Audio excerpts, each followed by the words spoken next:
사사기 6장 1절부터 10절까지의 말씀 우리 함께 봅니다. 사사기 6장 1절에서 10절까지의 말씀입니다. 구약 성경 369쪽에 있습니다. 우리 한 절씩 교독하시고 마지막 10절 함께 읽습니다.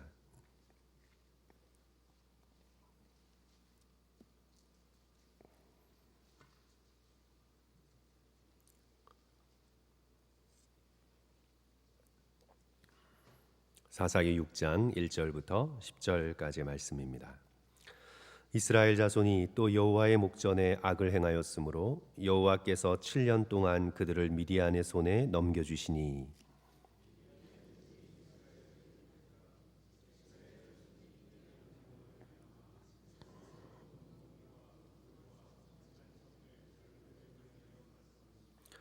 이스라엘이 파종한 때면 미디안과 아멜렉과 동방 사람들이 치러 올라와서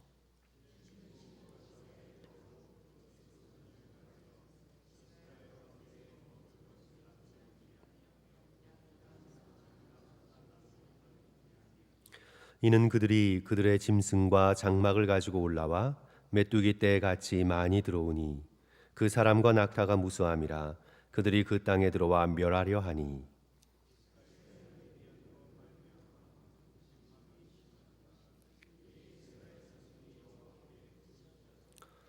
이스라엘 자손이 미디안으로 말미암아 여호와께 부르짖었으므로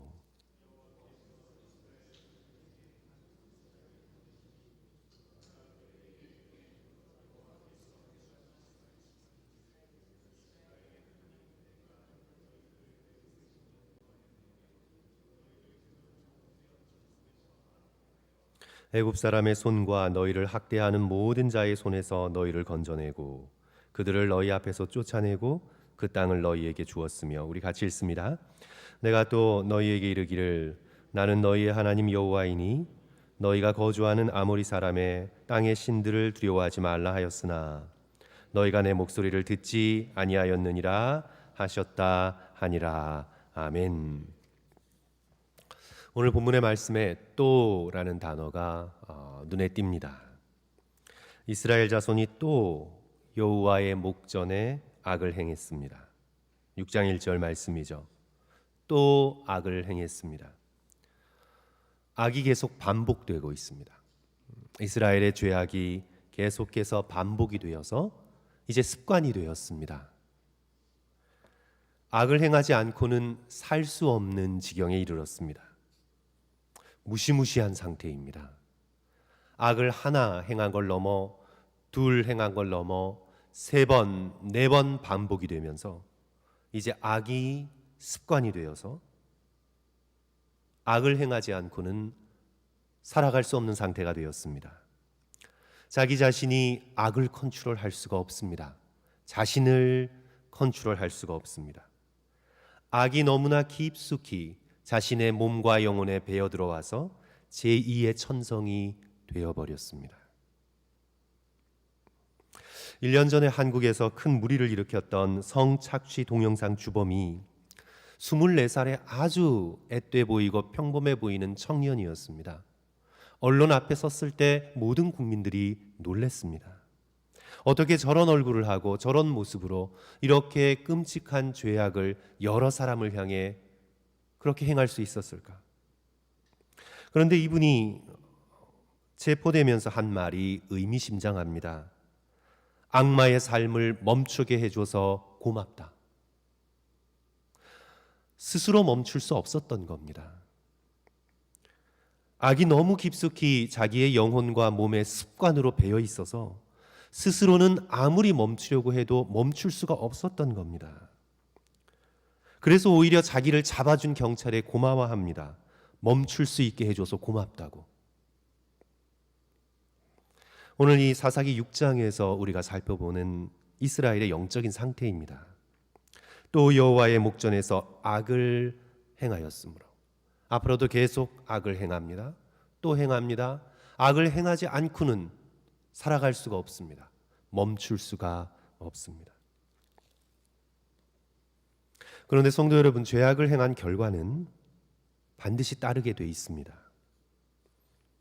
자기의 생각에 지나갔다, 덮어졌다, 없어졌다, 사라졌다, 숨겼다 생각하지만 우리가 한 행동은 반드시 결과가 나옵니다. 행동은 그냥 하고 없어지는 것이 아닙니다. 어떤 형태로든지 결과를 낳게 되어 있습니다. 그것이 이 세상의 법칙입니다. 민수기 32장 23절에서 모세가 이스라엘 백성에게 경고했죠. 너희 죄가 반드시 너희를 찾아낼 줄 알라. 무시무시한 말씀이지만 진리의 말씀입니다. 너희의 죄가 반드시 너희를 찾아낼 것이다. 한국 소식에 밝으신 분들께서는 아마 들어서 아실 것 같습니다. 최근까지 학교 폭력 논란이 한국 사회를 흔들었습니다. 줄여서 그걸 학폭이라고 하는데요. 중고등학생 시절 또는 초등학생 시절 학원 폭력을 가했던 그런 일들입니다. 연예계나 스포츠계 너무나 큰 사건이 되어서 흔들어 놓고 있죠. 이번 도쿄올림픽에서 우리 예상을 뛰어넘어 일본과 터키까지 꺾고 메달은 비록 따지 못했지만 4강까지 오른 한국 여자 배구팀이 만들어낸 감동이 있었습니다. 온 국민들이 환호를 했습니다. 그런데 사실 거기서 국가대표로 뛰었어야 했던 쌍둥이 자매 선수가 있었어요. 그런데 뛰지 못하고 배구계에서 퇴출될 위기 가운데 놓였죠. 중고등학교 시절에, 어렸던 시절에 칼을 들고 동료 또 친구들을 또 학급의 학우들을 폭력을 가했던, 협박했던 그런 가해가 밝혀져서 10년이 지난 지금 그것이 영향을 미치고 있는 거죠. 지나간 과거라고 하지만, 어린 시절의 철없는 행동이라고 하지만 그 피해자들은 오늘까지 망가진 삶으로 인해서 괴로워하고 있습니다. 우리가 행한 죄악은 그냥 시간이 지났다고 그냥 사라지는 것이 아닙니다. 너희 죄가 너희를 찾아낼 줄을 알라. 성경의 말씀이죠. 죄악의 제일 소름 끼치는 결과는 단순히 그냥 고통을 당하는 것만이 아닙니다. 죄악으로 인해서 환경이 나빠져서 고통당하는 건 성도 여러분 그래도 힘들긴 하지만 덜 비극적입니다. 오늘 이제 본문 말씀 2절 이하를 자세히 읽어보시면 미디안 자손에게 패배해서 산으로 숨어 들어가고 웅덩이와 굴과 산성을 만들어 피하고, 또 3절의 말씀을 보시면 파종할 때 미디안과 아말렉이 쳐들어와서 먹을 것이 없어지고, 메뚜기 같은 적들 앞에서 두려워서 고통당하는 건 힘들고 괴로운 일이지만 그래도 덜 비극적입니다. 정말 비극은 그 죄악이 이스라엘 자신을 덮쳐서 그들의 인격과 그들의 성품과 그들의 영혼을 잡아먹는 것입니다. 그것이 환경보다 훨씬 더 비극적인 일입니다. 저는 그것이 너희 죄가 너희를 찾아낼 줄 알라는 경고의 말씀의 진의라고 생각합니다. 죄를 지으면 너희가 환경이 어려워져서 고통을 당할 것이다. 물론 그것도 비극적이지만 더 큰 비극은 그 죄악이 나의 영혼을 물들여 내가 멈출 수가 없는 것입니다.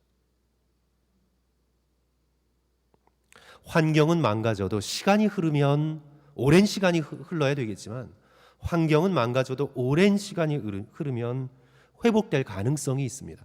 자정 능력이 있어서 회복될 수 있는 가능성이 있어요. 상황은 어렵다가도 나아질 수 있습니다.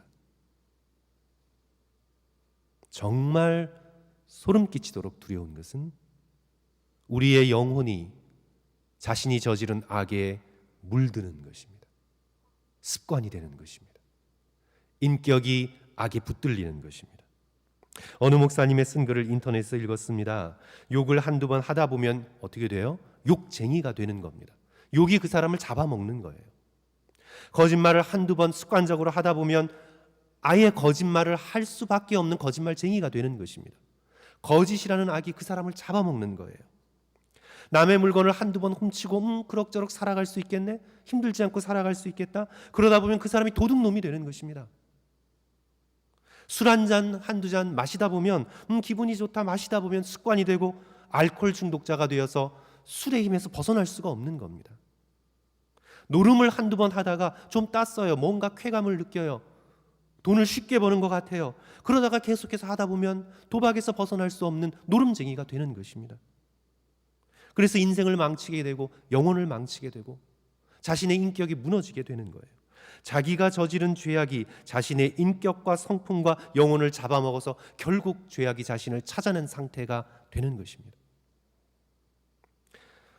그래서 성도 여러분, 악은요, 악을 행하는 자기 자신에게 가장 큰 위해를 가하는 거예요. 악의 궁극적인 피해자는 자기 자신입니다. 이스라엘의 반복되는 죄악으로 이스라엘이 새까맣게 되었습니다. 스스로를 구원할 수 없게 되었습니다. 하나님께서 사사를 보내주셔서 40년 동안 환경의 평안을 주셔도 또다시 범죄하게 돼 있습니다. 멈출 수가 없는 것입니다. 그래서 오늘 이스라엘의 이 반복되는 죄를 기록한 이 사사기의 말씀에서 오늘 우리가 얻을 수 있는 교훈 두 가지를 오늘 아침에 성도들과 함께 나누고 싶습니다. 첫째로 성도 여러분, 이 극악한 죄악에서 우리를 건져줄 구원자가 우리에게 필요합니다. 7절 이하에서 하나님께서 선지자를 보내주셨습니다. 8절을 보시면 여호와께서 이스라엘 자손에게 한 선지자를 보내시니 그가 그들에게 이르기를, 어떤 말씀을 하시냐 하면 쭉 출애굽에 대해서 설교하십니다. 그리고 10절에 여호와 하나님의 말씀을 전하며 이런 놀라운 출애굽의 기적으로 너희를 구원해 주신 이 하나님을 배반했다고 이스라엘 백성의 양심을 찌르면서 정죄를 하죠. 내가 또 너희에게 이르기를 나는 너희의 하나님 여호와이니 너희가 거주하는 아모리 사람의 땅의 신들을 두려워하지 말라 하였으나 너희가 내 목소리를 듣지 아니하였느니라. 하나님의 목소리를 듣지 않은 이스라엘 백성을 정죄하고 있습니다. 그런데 성도 여러분, 선지자의 이 정죄가 이스라엘을 구원하지 못합니다. 물론 일시적으로 구원을 합니다. 사사를 보내주셔서 이스라엘을 이 괴로운 환경에서 건져주십니다. 미디안이 물러갑니다. 기드온과 300용사의 용기와 믿음과 싸움으로 인해서 하나님께서 미디안을 물러쳐 주십니다. 하지만 그 구원은 일시적입니다. 이들은 환경에서 잠시 구원되었습니다. 하지만 이들의 죄악에 물든 이들의 마음에서는 이들은 스스로 구원받지 못했습니다.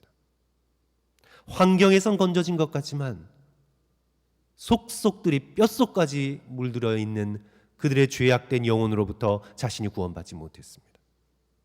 새로운 기회를 주셨으나 이제 오늘 본문같이 또다시 여호와의 목전에서 악을 행하였고, 기드온의 시대가 지나가면 또다시 여호와의 목전에서 악을 행하고 또다시 악을 행하고, 그렇게 사사기에서 12번 반복이 됩니다.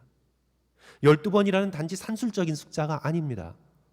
계속해서 빠져나올 수 없게 이스라엘 백성은 악의 구렁텅이로 점점점 깊이 빠져들어갑니다. 그래서 하나님께서 선지자의 목소리를 통해서 한탄하십니다. 예레미야 13장 23절, 구스인이 그의 피부를, 표범이 그의 반점을 변하게 할 수 있느냐? 할 수 있을진데 악에 익숙한 너희도 선을 행할 수 있으리라. 너무나 죄악에 깊이 물들어 선을 행하고자 하나 피부 색깔을 바꿀 수 없는 것처럼, 반점을 지울 수 없는 것처럼 자신의 힘과 능력으로는 없을 수가 없었습니다. 하나님께서만이 아니라 사도 바울도 인간의 곤고한 상태를 바라보면서 로마서 7장 23절 24절에서 이렇게 한탄하고 있습니다. 내 지체 속에서 한 다른 법이 내 마음의 법과 싸워 내 지체 속에 있는 죄의 법으로 나를 사로잡아 가는 것을 보는도다. 오호라, 나는 곤고한 사람이로다. 이 사망의 몸에서 누가 나를 건져내랴. 죄악의 법이 자신을 사로잡아 갑니다. 이 사망의 몸에서 누가 나를 건져낼 수 있습니까? 그래서 하나님께서 선지자가 아니라, 오늘 본문에서는 선지자를 보내셨지만, 그리고 단순히 사사가 아니라 오늘 본문에선 기드온을 보내셨지만, 이 선지자와 사사가 아니라 일시적인 환경에서 저들을 구원해 주는 이제 선지자와 사사가 아니라 때가 되매 하나님께서 당신의 독생자 예수 그리스도를 이 세상에 보내기로 결단하십니다. 선지자와 사사가 구원할 수 없던 이스라엘을 독생자 예수 그리스도의 순결한 보혈의 피를 통해 죄악에서 구원하기로 작정하십니다. 그래서 그리스도 안에 있으면, 우리 고린도후서 5장 17절 말씀이죠. 성도 여러분, 우리 암송하시는 성도들 계실 텐데 슬라이드 참조하셔서 우리 다 같이 한 목소리로 읽었으면 좋겠습니다. 그런즉 누구든지 그리스도 안에 있으면 새로운 피조물이라. 이전 것은 지나갔으니 어떻게 해요? 보라, 새 것이 되었도다. 이전 것은 지나갔습니다. 선지자 안에 있어도 새 것이 되지 못합니다. 사사 안에 있어도 새 것이 되지 못합니다. 기드온으로 이스라엘 백성은 고난의 환경에서 벗어났지만 새 것이 되지 못합니다. 그러나 그리스도 안에 있으면 보라, 새 것이 되었도다. 이것이 바로 복음입니다. 이것이 바로 유앙겔리온, 굿뉴스. 이것이 저와 여러분에게 선포되어진 하나님의 복된 소식입니다. 그리스도 안에 있으면 새로운 피조물이 됩니다. 죄에서 씻겨집니다. 우리는 그리스도 안에 있기 때문에 새로운 피조물이 되었습니다. 새로운 피조물이 되라가 아니라 새로운 피조물이 되었습니다. 이것은 선언입니다. 그러므로 성도 여러분, 또 죄의 위협에 노출될 때마다, 그리고 오늘 본문의 표현처럼 또 우리도 연약하여 죄를 짓게 될 때마다 우리는 나는 할 수 없으나 그리스도께서 이루신 십자가의 능력을 바라볼 수 있는 저와 여러분이 되었으면 좋겠습니다. 십자가의 보혈로 우리를 죄에서 건져신 주를 바라보며 하나님을 찬양하시는 저와 여러분 되시기를 주님의 이름으로 간절히 축원합니다. 그리고 두 번째 얻을 수 있는 교훈은요, 그리하여 예수 그리스도의 십자가의 보혈의 능력을 붙들고 우리는 죄와 피 흘리기까지 싸워야 합니다. 내 자신의 죄와 우리 공동체의 죄와 이 땅의 만연해 있는 죄와 악으로부터 우리는 자신을 지키며 싸워나가야 하는 믿음의 선한 싸움을 우리는 계속해서 싸워나가야 합니다. 히브리서 기자는 죄와 피 흘리기까지 싸우지 않은 그리스도인들을 책망하며 히브리서 12장 4절 5절에서 이렇게 말씀합니다. 너희가 죄와 싸우되 아직 피 흘리기까지는 대항하지 아니하고 또 아들에게 권하는 것 같이 너희에게 권면하신 말씀을 잊었도다. 우리는 다시 한번 예수님을 의지하여 구원받은 백성으로서 우리의 남아있는 죄와 피 흘리기까지 싸워야만 합니다. 사도 바울께서는 고린도후서 7장 1절에서 이렇게 권면합니다. 그런즉 사랑하는 자들아, 이 약속을 가진 우리는 하나님을 두려워하는 가운데서 거룩함을 온전히 이루어 육과 영의 온갖 더러운 것에서 자신을 깨끗하게 하자. 깨끗하게 하자. 예수 그리스도의 십자가로 구원받았다고 그래 이제부터 나는 마음대로 죄짓고 살아도 천국 갈 수 있으니 편하게 죄짓자. 마음대로 살자. 이단이지요. 성도 여러분, 이단입니다. 이단입니다. 예수 그리스도께서 우리를 죄에서 구원하시기 위하여 어떤 대가를 지불하셨는가를 진심으로 깨닫게 될 때, 예수 그리스도께서 나를 건져주시기 위하여 어떤 고통을 당하고 계셨나를 조금이라도 묵상하게 된다면 우리는 결코 죄에 굴복하여 죄의 종노릇하며 쉽게 죄짓자 얘기할 수가 없는 겁니다. 때로 연약하여 우리가 죄를 지을 때마다 우리는 다시 두 발을 걷어붙이고 신들매를 다시 쫄려매고 우리는 죄와 피 흘리기까지 싸우겠다. 주께서 나를 건져주시기 위해서 지불하신 대가가 이토록 크고 놀라운데 내가 결코 굴복할 수 없다. 주님의 놀라운 능력으로 나는 온전한 거룩함을 이루기 위해 온갖 더러운 것에서 내 자신을 깨끗게 하는 믿음의 선한 싸움을 싸워가겠다. 결단할 수 있는 저와 여러분 되어야 되겠습니다. 성도 여러분, 자신에게 솔직하게 질문해 보십시오. 정직하게 질문해 보십시오. 나는 고통을 더 무서워하나? 아니면 죄를 더 무서워하나? 성도 여러분, 정직하게 질문해 보십시오. 현대사회는 어떻게든 고통을 피하려는 시대입니다. 죄는 없다고 생각해요. 죄는 그것은 우리의 전통의 생각이지, 사회가 만들어낸 인위적인 구조지, 그런 거 다 떨쳐버려. 죄는 없어. 느끼는 대로 해. 편한 대로 해. 세상 한번 살다가 끝이야.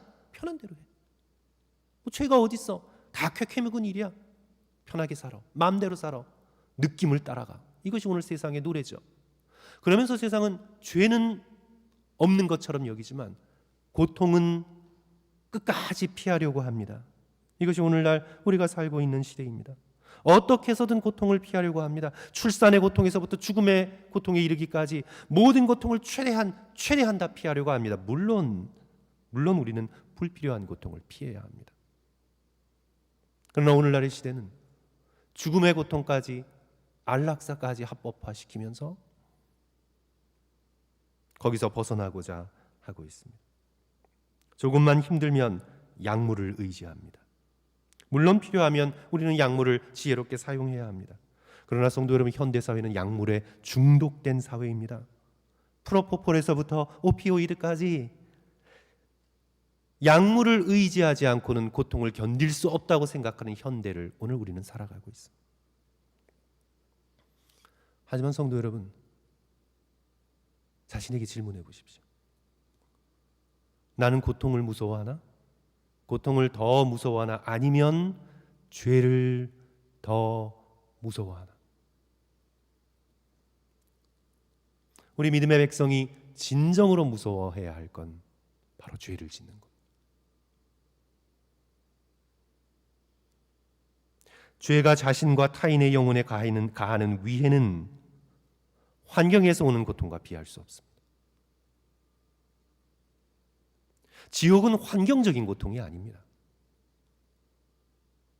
자신의 죄가 만들어낸 피할 수 없는 뜨거운 불길에서 오는 영혼의 고통입니다. 그렇기 때문에 우리는 고통보다 죄를 더 피해야 합니다. 내가 어떻게 하면 고통을 피해 다닐까 생각보다 우리는 영혼이 깨어서 예수 그리스도의 십자가를 의지하고 내가 어떻게 죄를 피해 피 흘리기까지 싸우며 하나님께서 나에게 기대하시는 온전한 거룩함을 이루어갈 수 있을까? 이것이 저와 여러분의 영적인 과제요 숙제가 되어야 합니다. 오늘 본문의 이스라엘 백성은 환경이 가져다주는 고통에서 벗어나기만을 바랬습니다. 어떻게 지금 이 고통스러운 상황을 벗어날 수 있을까? 이것만 가지고 하나님께 부르짖었습니다. 죄악에서 벗어나기를 간구하지 않습니다. 조상들의 죄에서부터 자신의 마음을, 자신의 공동체를 휘감고 있는 이 죄에서 벗어나기를 위해 회개하며 간구하며 나가지를 못했습니다. 환경만 벗어나기를, 고통만 벗어 던져지기를 그렇게 바랬습니다. 하지만 저와 여러분 구원받은 믿음의 백성은 오늘 말씀을 의지해서 자신의 죄와 피 흘리기까지 싸우기를 결단한 백성입니다. 예수 그리스도의 말씀처럼 차라리 죄를 짓느니 눈을 빼버리고, 차라리 죄를 짓느니 손을 잘라버리고, 차라리 죄를 짓느니 발을 잘라버려서라도 피 흘리기까지 죄와 싸우며 예수 그리스도께서 이루신 놀라운 십자가의 구원을 바라보며 오늘 하루를 거룩하게 살고자 발버둥 치는 사람입니다. 사랑하는 성도 여러분, 다시 한번 이 사사기의 이 어두운 역사, 이스라엘의 흑 역사죠. 이 어두운 역사를 우리가 함께 묵상해 나가면서 이 참혹한 죄에서 우리를 구원해 주신 예수 그리스도의 십자가를 높이고, 날이 갈수록 죄를 버리고 시간이 흐를수록 속사람이 새로워져 하나님께서 기대하시는 거룩함을 향해 나아가는 저와 성도들 되시기를 주님의 이름으로 간절히 축원합니다. 우리 함께 기도하겠습니다. 성도 여러분, 기도 제목 세 가지 드립니다. 우리 죄악에서 구원해 주신 십자가의 사랑에 감사하는 기도를 주님 앞에 올려드리시고요. 죄악과 피 흘리기까지 싸우도록 주여 저에게 힘을 주소서. 입술의 범죄 하지 않도록 도와주시고, 마음의 범죄 하지 않도록 도와주시고, 죄악과 피 흘리기까지 오늘 하루도 경건하게 싸워나갈 수 있도록 주여 힘 주시옵소서. 그리고 성도 여러분, 여러분의 지난 과거나 현재에 아직도 남아있는 죄가 있다면 그 죄를 고백하면서 그 악한 죄의 습관을 주여 제거해 주소서. 그렇게 성도 여러분 기도해 주십시오. 그리고 성도 여러분, 마지막으로 우리 아프가니스탄에 계시는 한종철 한미듬 선교사님 위해서, 안전을 위해서 기억하시고 꼭 오늘 함께 기도해 주시기를 부탁드리겠습니다. 우리 다 같이 함께 기도하십니다.